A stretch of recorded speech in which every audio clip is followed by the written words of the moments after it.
Iran அணு ஆயுதம் தயாரிப்பதை தடுக்கும் வகையில் அமெரிக்கா பேச்சுவார்த்தையை நடத்தி வருகிறது.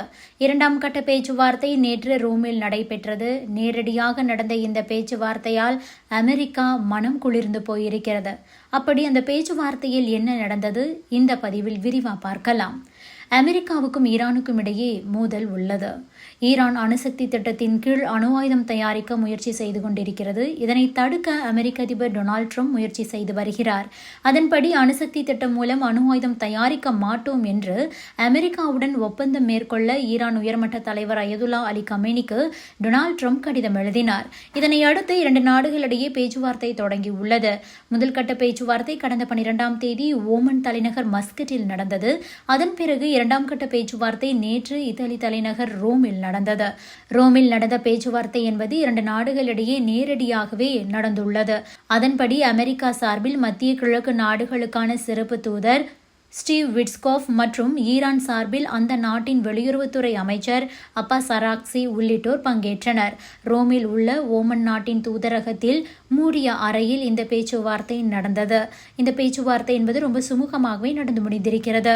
இது தொடர்பாக அமெரிக்க அதிகாரிகள் தரப்பில் என்ன சொல்லப்படுகிறது என்றால், ரோமில் இரண்டாம் கட்ட பேச்சுவார்த்தை நடந்தது. 4 மணி நேரம் இந்த மீட்டிங் நடந்திருக்கிறது. நேரடி மற்றும் மறைமுக பேச்சுவார்த்தையில் சிறப்பான முன்னேற்றங்கள் ஏற்பட்டுள்ளது. அடுத்த கட்ட பேச்சுவார்த்தையும் நடைபெறப் போகிறது என கூறியிருக்கின்றனர்.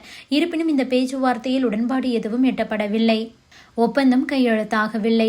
ஆனாலும் இரண்டு நாடுகளிடையேயான தொடர் பேச்சுவார்த்தை என்பது மோதலை குறைக்கக்கூடிய வாய்ப்பை ஏற்படுத்தியுள்ளது.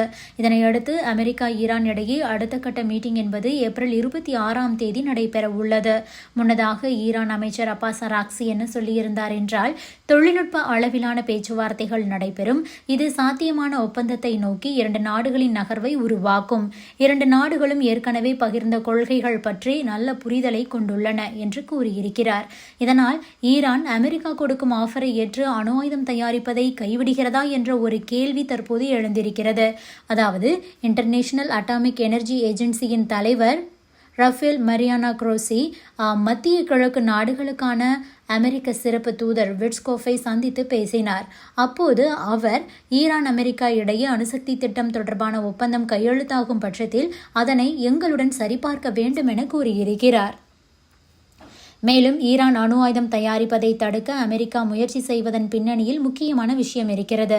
ஈரான் அணு ஆயுதம் தயாரித்தால் அது அமெரிக்காவுக்கு தான் பிரச்சனையாக மாறும். இரண்டு நாடுகளிடையே பிரச்சனை உள்ளதால் ஈரான் அணு ஆயுதத்தை கொண்டு அமெரிக்காவை மிரட்டலாம். உதாரணமாக அமெரிக்காவுடனான மோதலால் வடகொரியா அணு ஆயுதம் தயாரித்தது. இதனை வைத்துத்தான் தற்போது அமெரிக்காவை வடகொரியா மிரட்டி வருகிறது. இதுபோன்ற மிரட்டலை இனி எந்த நாடும் விடுக்கக்கூடாது என்பதில் அமெரிக்கா உறுதியாக இருக்கிறது. அது மட்டுமின்றி மத்திய கிழக்கு நாடுகளை எடுத்துக்கொண்டால் இஸ்ரேலிடம் மட்டுமே அணு ஆயுதம் உள்ளது. இஸ்ரேல் அமெரிக்காவின் நட்பு நாடாக இருக்கிறது.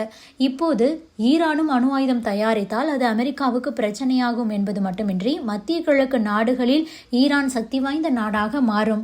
இதனால் மத்திய கிழக்கு பிராந்தியத்தில் அமெரிக்காவின் ஆதிக்கம் என்பது சரியலாம். இதனால் எப்படியாவது ஈரானை அணு ஆயுதம் தயாரிக்க விடாமல் தடுக்க வேண்டும் என்பதுதான் ட்ரம்பின் முதல் நோக்கமாக இருக்கிறது. இதனால் எப்படியாவது ஈரானை வழிக்கு கொண்டுவர டொனால்ட் ட்ரம்ப் தொடர்ந்து மிரட்டி வருகிறார். இந்த ஒப்பந்தம் தொடர்பான பேச்சுவார்த்தைக்கு முதலில் ஈரான் ஒப்புக்கொள்ளவில்லை.